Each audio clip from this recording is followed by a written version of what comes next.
Now, delighted to say that Michael Lynagh happens to be in Dublin, and he's made some time for us, and it's a real pleasure to have him on the show. He's been on before a few times. Michael, you're very welcome to Dublin. Hello. Thank you very much. Thanks, Joe. I presume, and it's a very cliched point to start on, so we won't dwell on it overly, but I presume for a certain generation you are undetachable from the corner in Lansdowne Road in 1991. Yes, yeah, that's one would say arch enemy number one, but no, Dublin holds some great memories for me, and particularly back in '91, which is a long time ago, but I get reminded every time I come here. Yeah, no doubt.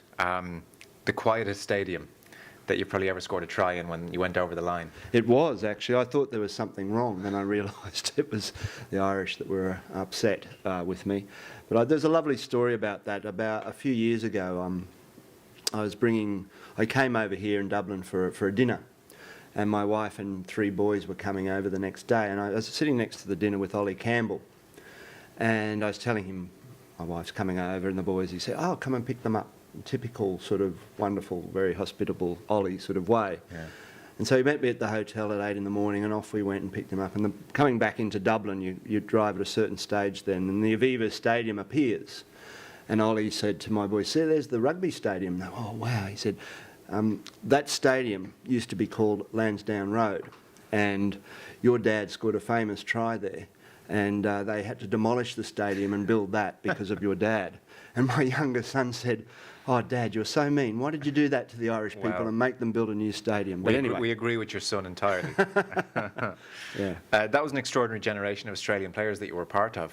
So you emerged on the scene as this, I presume, wide-eyed, isn't life great, 18, 19-year-old for the Grand Slam in '84, and then a few years later you win the '91 World Cup, and wow, that's a pretty extraordinary career already.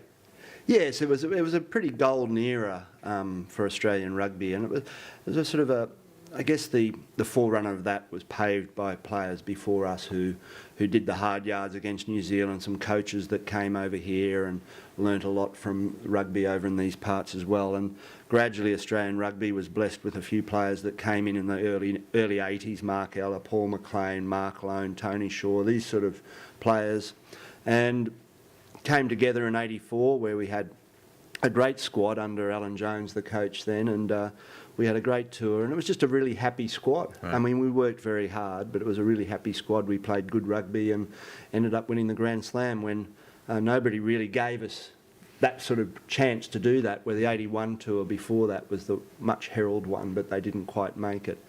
And then, I guess coming out of that, there was 3 young players, me being one of them, but Campese and Nick Farr-Jones as well, and we then were joined in '91 by the likes of Phil Kearns, Simon Poidevin, and Jason Little, Timmy Horan, so we had a great squad in '91 as well, and once again it was just a really happy team, and we did well.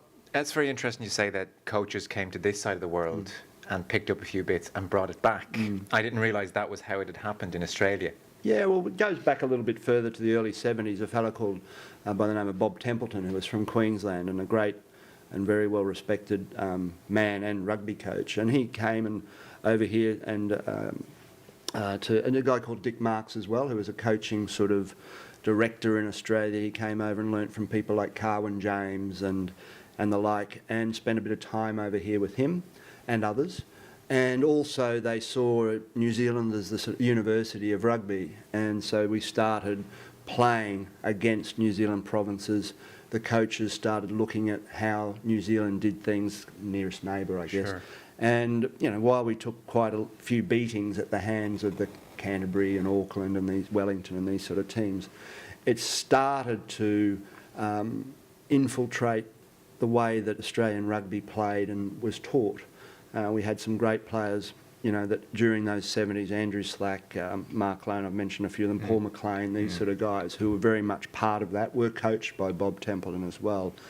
And that sort of paved the way for the resurgence, right. And, well, not the resurgence, but the Australian rugby sort of being born onto the world stage in the '80s, I guess. And when you think of Australian rugby identity, I mean, it's skill, and it's a bit of risk, and it's excitement, and it's off the cuff, and it's lovely. I mean, certainly you didn't come over here and take forward play and shove it up the jumper, kind of Munster style in bad weather kind of territory back to Australia. Like, it is just this lovely, beautiful brand of rugby that we all love watching, which must have been a joy to play as well. Yeah, it was, and it was just the way I guess we're brought up. Rugby league was a big presence, and still is a big presence in Australia. So it's not about sort of having to entertain the crowd. It was about trying to find the best way of winning a rugby game. So it was still pragmatic at heart. Yeah. I mean, there was times when we had to kick the ball. I often got criticised by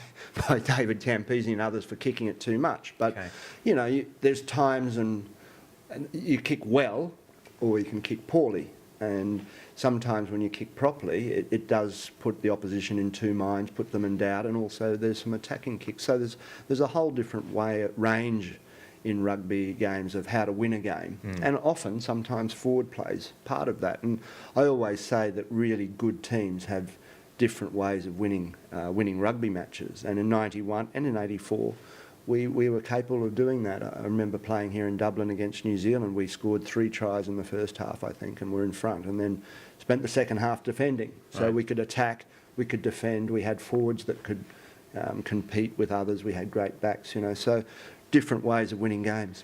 I mean, you're of that generation as well, obviously, which was amateur. So about 1981 territory through to 95 was maybe the guts of your career. And so in all that time, clearly, you're an amateur. What was your relationship with rugby? Was your career, like your real career in the 9-to-5 world, was that merely a box-ticking exercise and not very much in the back seat, and it was an obsession with rugby? Or did you try and marry the two? Or how did you approach things? I think I tried to marry the two. Okay. I mean, I loved rugby. I also loved cricket. I wanted to be a cricketer. Rugby was my second choice, but I didn't get the chance to play cricket at that sort of level. But I went to university and played rugby for Australia while I was there, so my studies took a lot longer than what they should have. Well, that was my excuse anyway. Yeah. But then I started working at a property investment company, and it was basically I'd go to work at about 8 o'clock in the morning. I'd leave at 5 to get to training by 6. Right. Train until 9 o'clock and wake up and do it again the next day. And then you'd go and play for Queensland or Australia or my club on the weekends and be back in the office on Monday if we were playing at home, and often with a black eye or a hangover, So. Do you ever look back and think, how did I do that?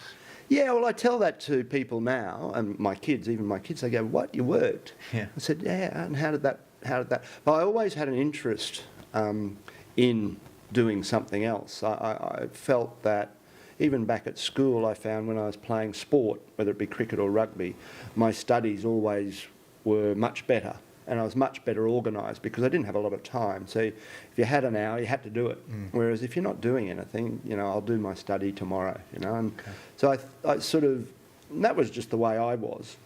And so when I started working, I have this interest outside rugby that actually I felt kept me quite fresh. I thought about other things other than what move to call in a game. So Or what someone's written about you in the paper. yeah, or all that stuff. exactly. Yeah, no doubt. I also understood that rugby back then, particularly back then, was a good way of trying to meet people. I often felt back in Brisbane that the door got open pretty quickly if you're a Queensland or Australian rugby player, but the door closed pretty quickly if you didn't have much to say or couldn't do what you were doing. But so I sort of used that advantage of being a rugby player to get further into in business world. Yes. I would have liked to have thought I would have got there anyway, but it probably would have been a bit slower. Yeah. So when I finished playing professional rugby, went straight back to it, and I had something else to go and do. Yeah, it which must is have made important. that transition much easier, I presume. It did, yes. And I was talking about this with a player who's just retired last week, and I had something to go to, and I actually wanted to go and do that. And whereas players these days, I think, they're 30 years of age, starting to think about retirement, but they haven't done anything else. They've left school and gone and played rugby, and there's only so many coaching, TV, journalistic sort of jobs out there. And, not like sort of football players where they can go and sit on the beach for the rest of their life. There's something that they have to do and don't have very much experience about that. So that's where you try and talk to younger kids who are playing rugby that use the time you've got to try and find something that you're interested in and go and pursue that. Yeah. And so I guess an interesting one to ask you is, you've been very successful in business, and I know you're living in London. Yeah. And that's where you spend most of your time, and your career has gone from strength to strength. But I guess in some respects, you were truly world class. You retire as the highest point scorer in the game. You win a World Cup. There's the Grand Slam tour we've talked about. There's general acclaim. I presume no matter what you do in life, when you've been that good at something, you must never feel as comfortable and in control and alive and just on top of things as how you feel when you were on a pitch with the ball in your hands and everybody around you and things going well. Like, there must be that element of, yeah, look, I'm got all these great things going on in my life as well, but I was properly in the top 1% for those few years. That must be an interesting kind of thing. I don't know, does that cross your mind ever? Yeah, oh yes, yeah. And, I had a lot of things. I was ready to stop playing, so I did it on my own terms. Went out, I was playing rugby at Saracens. We won the cup final at Twickenham in front of 70,000 people, and it's a beautiful May day or April day, and a journalist asked me at the time in the press conference after the game, so that was such a great experience, you must be thinking about coming back next year. And I said, no, because it was such a great experience, that's enough. That's what I want to remember it like. And yes, you're right, it's very difficult to try and replace those highs and lows with something else, and there's a lot of issues around that. I was reasonably lucky. I'm not saying that I didn't have those sort of issues to deal with as well, like everybody else does. I was lucky. I just got married, moved to London, job coming on. A week after I finished, I was back into a job, which was place. You can never replace it, but took its place, and I was content with that. And waking up on a Monday morning was actually a little bit easier. I wasn't hurt all the time. And with time now, I'm one of the fortunate few that actually decided I've had enough. Yes. Had a great career, loved it all, but now it's time to move on, and I was sort of able to do that. And 20 years ago, I'm now much a better player than when I was back then. Well, because I'm sure it happens to everyone. Yeah, exactly. But yeah, it is a big issue in rugby, a very big issue. Yeah. I was talking to Luke Fitzgerald recently, and his father Des obviously played in the front row for Ireland, and Luke's gone into kind of a normal office job kind of a thing around Dublin now, and he was saying his father gave him advice around the time of his retirement, of Luke's retirement, where he said, one thing to be prepared for is life feels a lot slower. Day-to-day life is going to feel a lot slower compared to what you were used to. I guess mundane, unfortunately, might be the word. Did you find that?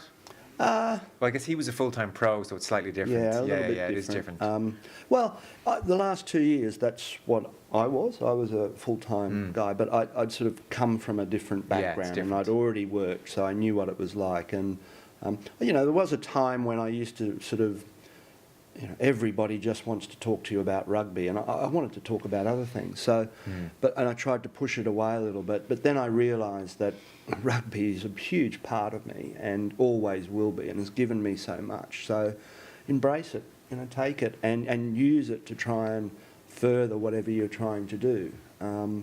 It's almost like the quid pro quo when you meet somebody now. They want to talk about rugby to you, but I want to talk about what you do as a job as well. So the first question I sort of try and ask, so what do you do? Steer it back to them. And people like talking about themselves. So, and that's sort of what I try and do.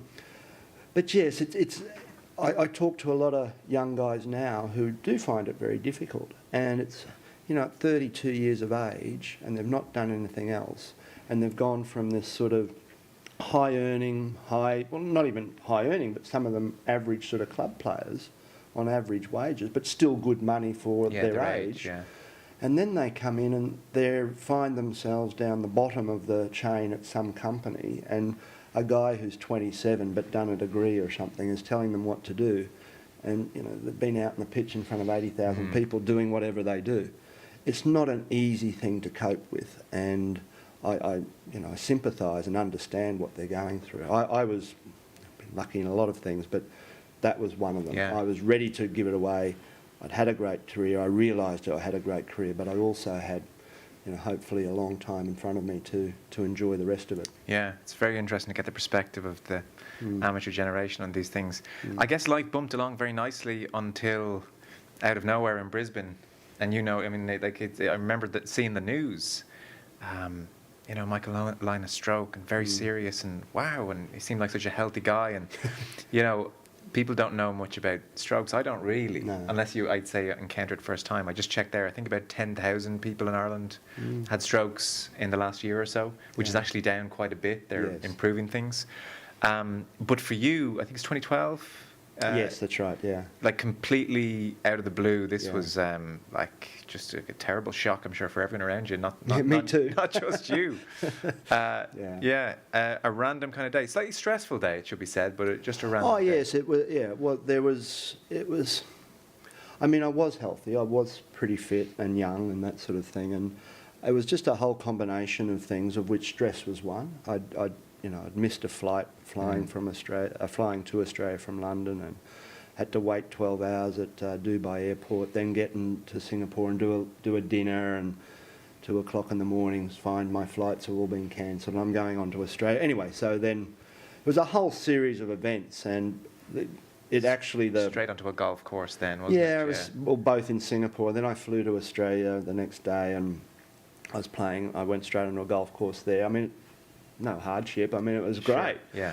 But But your body's probably saying, this isn't much fun. Yeah, and also might have slept funny on the plane. I'm dehydrated, tired, all those sort of things. And then I guess the straw that broke the camel's back was at dinner that night in Brisbane. 6:30, I met with about 6 or 7 friends from school. Yeah. Monday evening, just having... I had 2 light beers. I was on my second light beer. We'd had a steak, and somebody was telling a joke, and I took a sip of beer, and as the punchline came out, I started to laugh, and it went down the wrong way, like all of us have done. Yeah. But it was quite violent, but just coughing and spluttering, and then I sort of... Everybody's really laughing at you. Yeah. You're all right, hitting me on the back and stuff, and then I couldn't see, and I just thought it was a lack of oxygen, so trying to get myself right, and then this huge... then it was like almost simultaneously a huge pain in the back right of my head, and I remember it quite clearly. One of the, you're sitting with old rugby mates from school or something, you all right? And I said, no, I don't know. Right. Give me a moment. And then they said, sometimes somebody would say, "I'll toughen up, have another beer, and I'll drop you home." But the guy beside me said, "Can we call you an ambulance?" Was he a doctor? He was a physio. There was a doctor at the table. He'd just left. About 15 minutes beforehand he'd left. But this guy, Tony, was a physio and ex-prop at school in the firsts. And he said, "Do you want me to call an ambulance?" And I said yes, because I didn't know what was going on. And they arrived very quickly. And anyway, the first, I was in intensive care. And are you, because again, my ignorance here is quite... don't underestimate it. No, okay. Are you unconscious then on the way to hospital? No, I was okay. I knew what was going on. Well, okay, I wasn't okay, but I knew what was going on. I couldn't see and had this... What's that? I mean, that's a terrifying thing. It is, all in its own. Because you lose your sight like that. Yeah. But it was the pain in my head was quite substantial. Right. And I didn't know what was going on. Did stroke cross your mind, do you remember? No, it didn't. The ambulance arrived, they take me to the hospital and into intensive care, and had x-rays or scans and all that sort of thing, and that's when the doctor first mentioned the word stroke. And I'm a bit like you, I don't know much about them at this stage, but what I do know, it's for unhealthy smokers who are overweight and old. Not the case. Yeah. Not the case at all, I've since learnt. But then the shock was,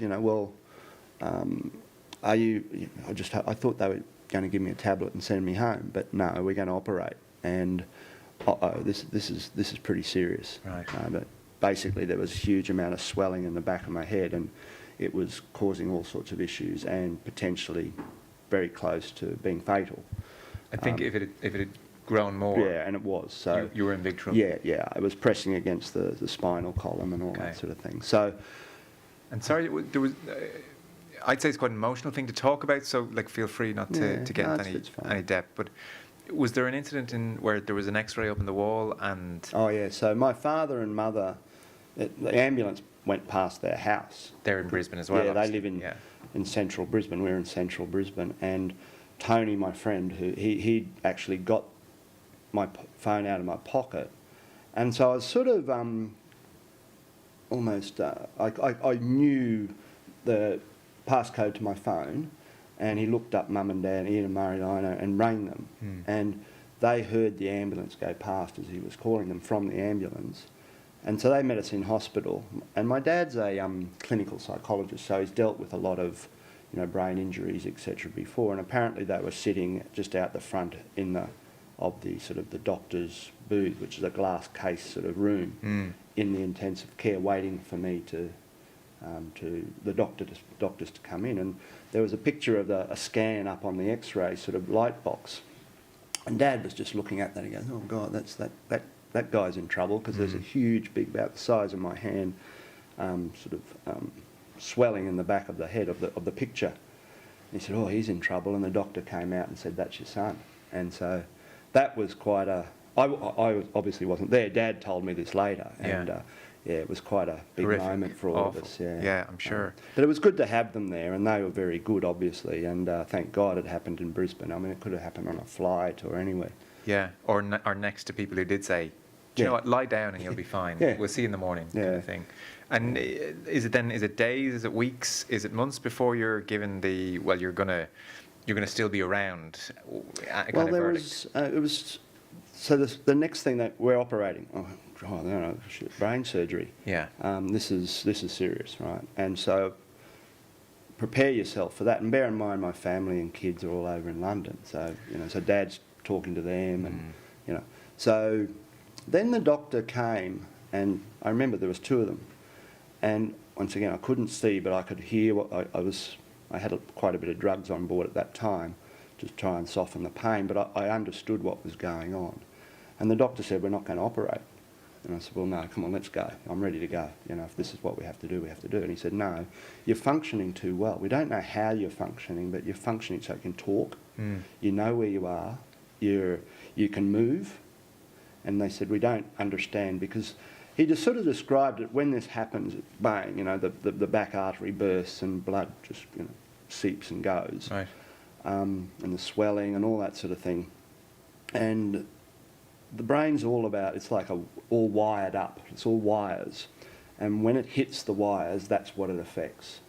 And he said, you should be dead. Secondly, if you're not, which you aren't, you should have no feeling in the whole of your left side of your body and Right. shouldn't be able to move. You have. And you can talk. Yeah. And we don't know how, but we think that it's too risky to operate because you're almost normal. I couldn't see, but so I said, "Well, what are we going to do?" And he said, "We're going to dehydrate you and try and reduce swelling that way, and that's going to take 3 to 4 days." Okay. So bear in mind, I've just travelled for 50 hours and had no sleep for two or 3 days, and 50 hours including the 12 hours wait and all that sort of thing. So so it was a tough 3 days. That was all pretty touch and go. I mean, I don't want to go through that again. I can imagine. And then Your parents probably sat by the bed the whole time, and it was terrible pretty for them. tough for them as well, and my wife and kids at home, and so about I remember the morning of day 4 or something like the morning, like 3 o'clock in the morning or something, and it was getting a bit too much. And you start to think about, our wife will be all right, she's okay, the kids, she'll look after them. You start to think sort of things like that. And then, I want to fight this because I want to see my kids again. Wife as well. Got to include her. Yeah, very important point So there. I'm not saying that, but there was a real mental, no, I'm not giving up. And it was so close to actually, I can't do this anymore. And Because, as in, so the pain, this is too much, this is awful. It was too hard. Okay. And then, no, I'm going to... And I just made a mental sort of, no, come on, you've got to do this. But at the same time, that's my mental approach sort of became stronger. But at the same time, as I mentioned, the doctors always said it'd take 3 to 4 days before we know whether your body's going to be able to do this or not. And it was day 3.5. And basically my father came in the next morning at about 8 o'clock and he said, there's a different person.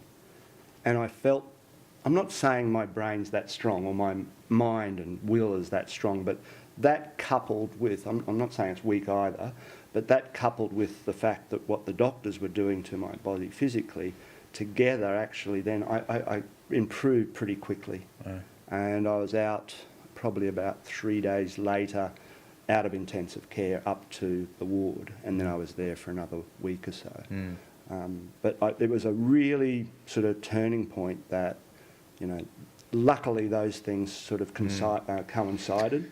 It's quite amazing you can remember that moment. Yeah, I do. It was very, very clear. Yeah. It was really clear. I actually, the night before, I'd got my dad in and said, Dad, there's a few, you know, these are not, I'm speaking like this now, but these weren't easy conversations to have in terms of, A, me getting them out, you know, just physically. because my head and all this sort of thing, but also emotionally because, you know, I lived in 3 different countries. My wife's Italian. There's stuff in Italy, there's stuff in Australia, there's stuff in, when I say stuff, bank accounts and shares and pensions and all this sort of thing. And I know about them and my wife doesn't. So I had to start telling Dad, you know, write down passcodes and tell Isabella to, you know, contact this bloke about something. You know, he knows about all this, you know. So it's sort of preparing to move on almost, you know. That's terrible.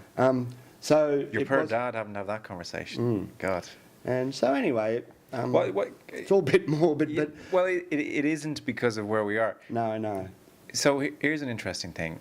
I don't think I've dared confront mortality in too much depth because you know, why would you if you don't have to? So you were forced to in such a real way to face it. So I don't even know what the question is, but that's kind of interesting, isn't it? It is. To really confront it, to kind of taste it. Yeah, and you're right, and I can remember that moment. It was 3 or 4 o'clock in the morning. I remember it because I'm not saying I sat up in bed and it was like a light bulb goes off, but it was either you go that way or that way, and that way was the way I went. And I think that's a little bit in my makeup. You know, I'm competitive. Fight, yeah. I want to, you know. I think if I was confronted with mortality, loved ones would shoot across, and Which then it did. yeah, and then honestly, I think number 2 would not be all the great times. That might kind of be attached to number 1. It would be all the regrets. It would be too much time at work, not enough time spent with that person, not enough time with that person, too much time worrying. I think that would hit me. Yeah, I don't think I got to that point. Right.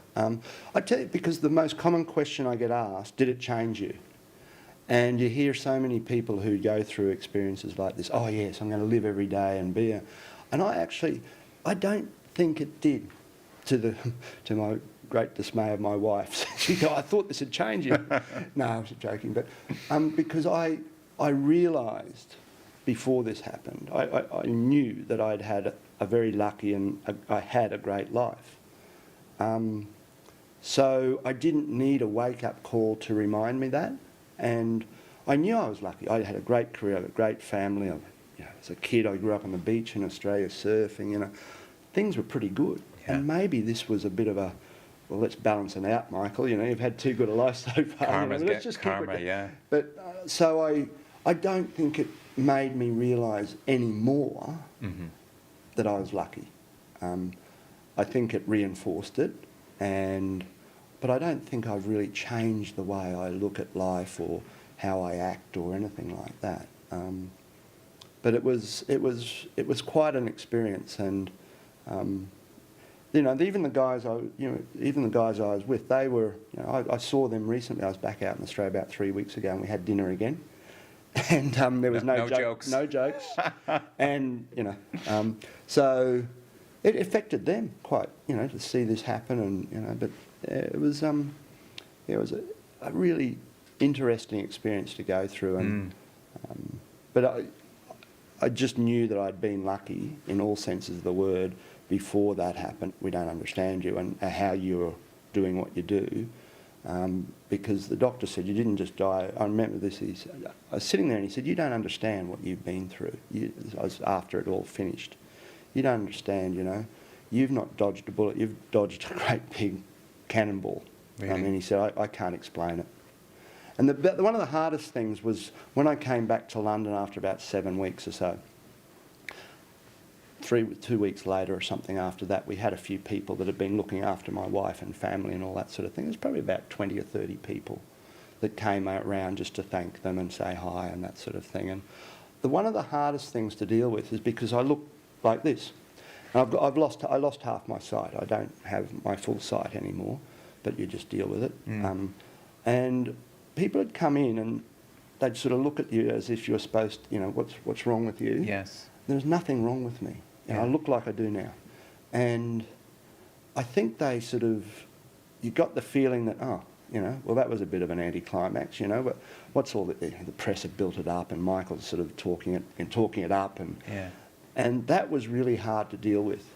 Nobody said anything, but you could just see, oh, he's all right. Look, it's a storm and They were almost coming for the show. And you almost want to, like? And I run into people at Waterloo Station, you know, because I can't see them where they are and there's random events. Right. And they stop and they swear at you, and I want to say, hold on, I'm really sorry for running into you, but there's a story behind it. Do you ever do that? No, don't get a chance because they're swearing at you and all that sort of thing. It doesn't happen too often. Sure. But that was a really hard thing to deal with, in that people didn't really believe what you'd been through. Interesting. And so beyond the sight, is it as close to a full recovery as you could have ever hoped to be? Yeah, it is. I've got sort of funny sort of sensations down my left with that, which I think sort of probably a bit of a residual effect, but I'll take it. Take it with both hands. The side thing's quite an interesting one because it's a peripheral vision to the left, and people sort of say, oh, but you know, which eye is it? And it's not. It's the brain's. The brain develops. It's like you take a camera and you've got two lenses, and the brain develops the picture that you take. And my left part, the part of my brain that deals with the left sort of peripheral vision, doesn't develop the picture. So it's just blank. So if I put my hand there, I can't see it. I can't see it forever. If you close your left eye, you've still got peripheral vision in your right. I don't. The brain is so endlessly complex. Like, I think in about 1,000 years they'll laugh at what we thought we knew about the brain. Like those poor guys, they only knew about 10% of what there was to know. That's very true, and it's very, very complicated. I don't pretend to know much about it. That's where the doctor was very good. He sort of brought it back to it's like a very complex electrical wiring system, and you know, when wires get touched, they short. You were very lucky. I didn't get many of them touched. Don't know how. Wow. If there's people thinking that sounds all remarkable and you should write a book about it, you have, I should say. Blindsided. I know you were on with my colleague Ger speaking about it around the time. I guess you get a big reaction to something like that. Is there a message we should be putting out here about, you know, strokes, and if there's a bunch of mates having a beer and someone goes a bit funny, what you should do? Because oh God, yes. Yeah. Is there anything you want to say about that? Well, yeah. We hear so many people talking about, you know, getting migraines and things like that, but they should be checked out as well. You know, because the body gives you signs about, you know, things aren't all that good or not right, not quite right, etc. Get them checked out, because migraines can be, you know, mini strokes, which often lead to a bigger one. And I had none of any of that. This was more just a really sad concurrence of things that came together. The other thing is, you know, if somebody's, you know, you often see, well, not often, but if any signs or anything like that of stroke or somebody that's, just don't hesitate. You know, I mean, that's what doctors and hospitals are there for, and it's better to be safe than having to deal with it. I mean, I think it's just about being aware of this, and there's a lot of literature and a lot of promotional sort of material out there from the Stroke Association over in the UK and here. So it's a huge issue, stroke, and it happens to young kids, people who are healthy, you know, all ages, and it's just something to be very aware of, I think. And look after yourselves. Yeah, sure. Well, if people might do a quick Google for 2 minutes and have a read of that stuff now on, on their smartphone as they listen. A last one then, in completely different territory. We're coming up to what? Very close to a year out from a World Cup, and anyone who watches you on Sky Sports in particular will know you still really love the game and watch the game, and you're a shrewd judge of the game. So who's going to win the 2019 World Cup if it was to happen in 3 weeks' time? Oh gosh, okay. Who would win then? Because who can predict a year away? Well, I must say I think South Africa are looking pretty good. But if it was going to happen in 3 weeks' time, and this is no order actually, but if it was going to happen in 3 weeks' time, I think it might be just a little bit early for South Africa. Looking forward to a year, I think they're going to be a real contender. I was speaking to a former Munster player who worked under Rassie, saying, trust me, this guy is better than we even knew, and South Africa are going to be massive at the next World Cup. So, and I agree with whoever that was, because, you know, when you look what he's done over the last sort of month, he's brought in players who've been playing overseas. He's now allowed to, but he was probably part of that decision, which is fine. People who are experienced, who have experienced different cultures, different ways of playing rugby, he's one of them. And mixing that up with some really interesting young talent. He's got more players to bring in. I just think I think they're going to be in a year's time very good. But my question is 3 weeks' time, maybe a little bit early for them. New Zealand, always favourites. Let's make them favourites, put a lot of pressure on them and see how they cope again. But yeah, they have to be favourites. Very justified, I think Ireland, not because I'm sitting in Ireland, but it's because they're currently done so well. The Six Nations, the European Cup, hopefully not on Saturday. But they're a very good team, and not only do they have that sort of blend of experience that, you know, Sexton and these sort of guys in the team, but they've got a lot of good young players coming through. Do you like watching them as a matter of interest? Yeah. There's the odd quibble maybe that they're not exciting enough. You do like what you're happy to sit down and watch an Ireland game? Yeah, I am. Yeah, because I just think there's a lot of good young talent. You know, you have injuries in the team, and people come in and they just fit in really well. And there's a lot of depth here in Ireland. I think that's a good thing, because you can't win a World Cup with 15 guys. You've got to win it with a lot of squad sort of teams, and there will be injuries before the World Cup. So how do you replace those? Like any team, there's key players, and if they go, that's going to make it tough. But I think Ireland have got a lot of depth. I do like watching them play. Who else? Australia, I think, are getting there. We've got a way to go. 3 weeks' time might be a little bit tough for us, but I think Czech has sort of blooded a lot of players over the last 18 months ago since the last World Cup. He's now starting to get a more settled-looking squad, good blend of exciting players with Folau and Beale and these sort of people. But there's some tough, tight five forwards as well. Our scrum seems to be okay. Line out needs a bit of work. But it just seems to be a good team, and Australia are pretty dangerous if they can get enough ball. Who else is there? England, we can't let them know, but they're on a bit of a downturn at the moment. But 3 weeks' time, probably momentum's against them. They still don't know what their best team is. We look back to Lancaster, and the big criticism about him was that he didn't know his team a year out from the World Cup, or 6 months out from the World Cup, didn't know back three, didn't know centres, back row. Look at the team now, it's exactly the same position. Lancaster made a mistake with Burgess. Eddie's got his Burgess moment with the guy from the Hurricanes coming in, Shields, Brad Shields. Is that a good thing or a bad thing for team harmony? So it's an interesting scenario with England. They've got a lot of issues.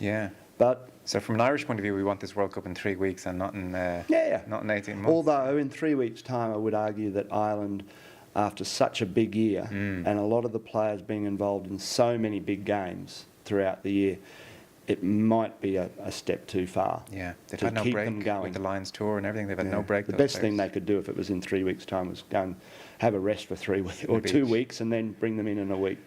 Listen, What a pleasure to talk to you, and enjoy your time thanks, in Joe. Dublin. And thanks very much, Michael Lynagh. Thank you.